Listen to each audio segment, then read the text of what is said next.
Hello there everyone, today we're gonna do this. This is a fly I have dubbed Molten Core, because it looks a lot like there is lava and stuff like that going on, and this is actually a tribute. The name is a tribute to a game I played a couple of years ago. Some of you may know what that game is, but I really enjoyed that for a couple of years. Actually, I enjoyed it so much that for a time there I lost track of fishing. Well, that's luckily some years back now, but still it was a good game and I had a lot of fun with that. So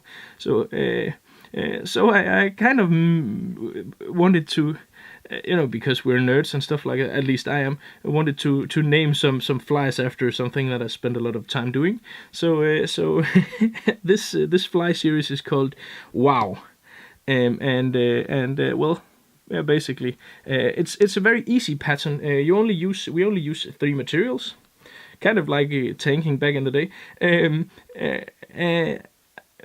Bucktail in orange, some speckled flesh and fleshaboo in gold, and some grizzly orange fleshaboo. Basically, very simple, very easy to do, but it's a pattern that truly looks awesome, both in the water and also in your box. It's kind of like I'm thinking. I've been trying for quite some time to actually build some patterns, design some patterns that was very easy, very effective, fairly cheap, in order to get more people started on tying tubes.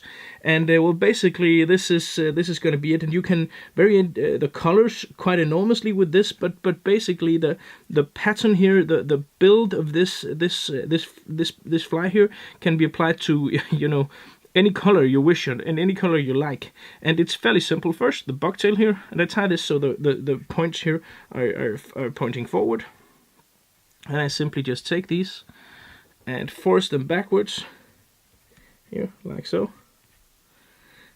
Again, I make sure that they are completely, or as completely as possible, evenly distributed around the tube here. The advantages with the tubes are you can change your hook sets, and you'll never have to deal with rusty hooks and stuff like that. But also it's way easier to apply a hook set with or without a wriggle tail. You don't have to apply the wriggle tail to that specific pattern, and that's quite an advantage. Also, you can add the rattles if you like the rattles, or you can leave them out and stuff like that. So it's a lot more versatile to use the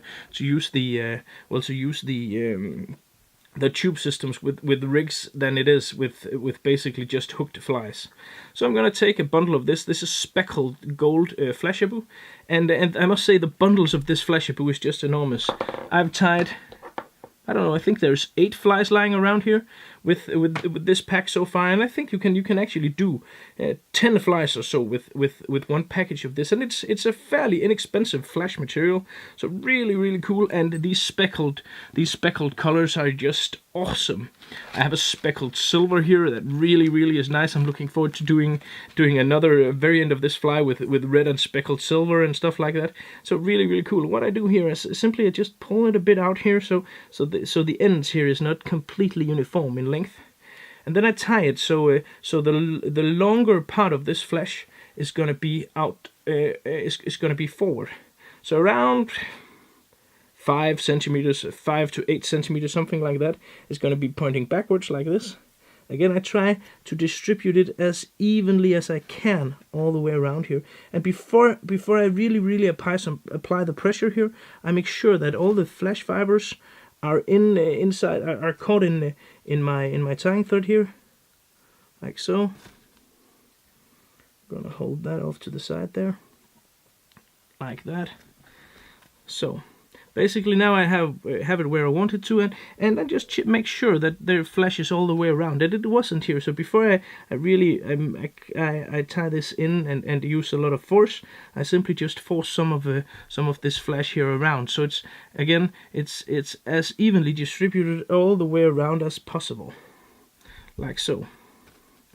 And I'm gonna try to hold everything in the right direction like this. And then I'm gonna apply some pressure like that. and this can be a bit difficult. You can get some pretty nice pins or clamps or whatever these are called for you know for hair and stuff like that, and these are very usable if you use them correctly for flies like this. So basically, one of these will the ones I have here in metal is not a very good one because the opening is not that big, but it will do the job for now. And as you can see, it really helps me out here. So basically, that's the first part. Then I take some orange Flashabou here. This is grizzly orange, and I must say, Hedron, who makes the Flashabou material, are just absolutely phenomenal. They do the greatest stuff ever, and the bundle here is the same size as in the other Flashabou.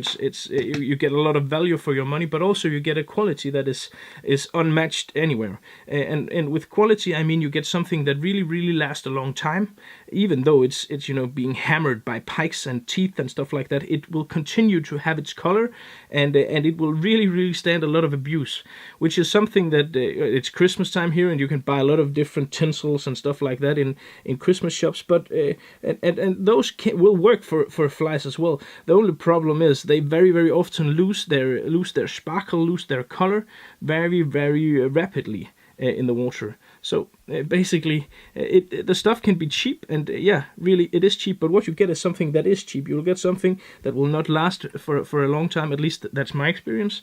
Well, basically, if you like dull-looking bleached flies, then that's nice as well. But this will outlast any of the cheap stuff. Like so, good. And you see, I did completely the same with the orange grizzly ones, and then now I take another bundle of bucktail, and I'm gonna tie this in exactly the same way as I did the first one. Simply just gonna give it a quick rinse there, turn it around in my hands. Oh, yeah, I can do the super glue after this.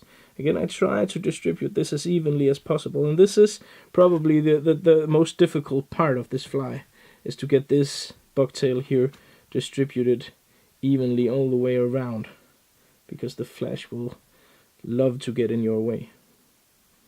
So basically like that. And like before, I make 2 or 3 turns that is not where there's not a lot of pressure, and I look around and I see, oh, here's some on the side. And here on this side I didn't get enough bucktail, so I basically just take some and just manipulate it out onto the side. Then I look all the way around. Oh yeah, there's bucktail all the way around. And then I take a few more turns, and now I apply the pressure like that. And you can, if you like, simply hold back some of this and then cut off some of that bucktail there. It's not something you necessarily need to do. It will just add a bit of bulk and give your fly a bit more bulk, and that's, well, basically a good thing. You can. It will make your fly maybe look a little better, but, well, it's not something that's very necessary. So you have all this stuff just hanging out. Actually, you have kind of like a whole fly that's pointing out forward from your tube now, which is a good thing. And you want the longer fibers to be out in front, because this will make your fly, when you turn the rest of it in a second, have the right tapering and make it stand out more. So basically I do this, do the whip finish now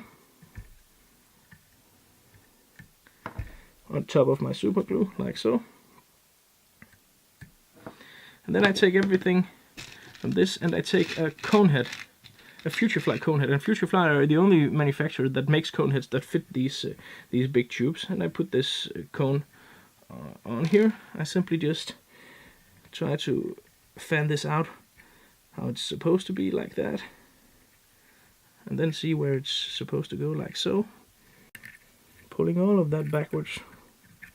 Removing my clip here. And then I take my cone head and apply that. Distribute the flesh so it lies in its natural, kind of like natural order. Off to the side. And then I hold everything and then I really squeeze in order to make this cone head force everything to be in the right place. then I really hold back on that, and I take my bobbin again. Now I have to use my teeth to ensure I get this all the way up to where it's needed, like so. And there I'm gonna tie a bit more tying thread, like so, to make a small dentation, a small bump of tying thread that will keep my head in place, that will keep my cone head in the exact right position, like so. You could also just apply some UV glue or stuff like that, but I like to do it with if you haven't got the UV glue, if you're just beginning, because UV glue is a bit expensive, you know. So if you haven't got that, then this is the easiest and most efficient way of doing this. So basically, there you have it. Just gonna make a whip finish here.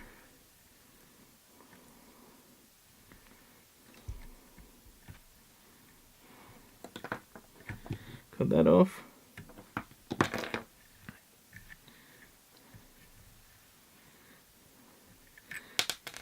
What? Say what? Gonna glue it to get on there as well. For some reason it simply just fell off now. Not gonna stand that for that. Like so.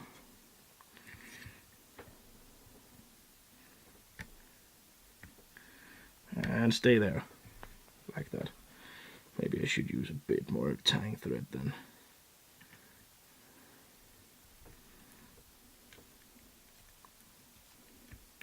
You know, that's the stuff that can happen, you know. Of course it happens when you're tying, like that. Now it's gonna stay there. Like so, and then a new whip finish, and, you know, rinse and repeat with the glue. All you need to do now after this is to simply, you know, free it from your tube fly vise, and melt the cone, melt the small part of the front part of this tubing here. So I'm gonna do that.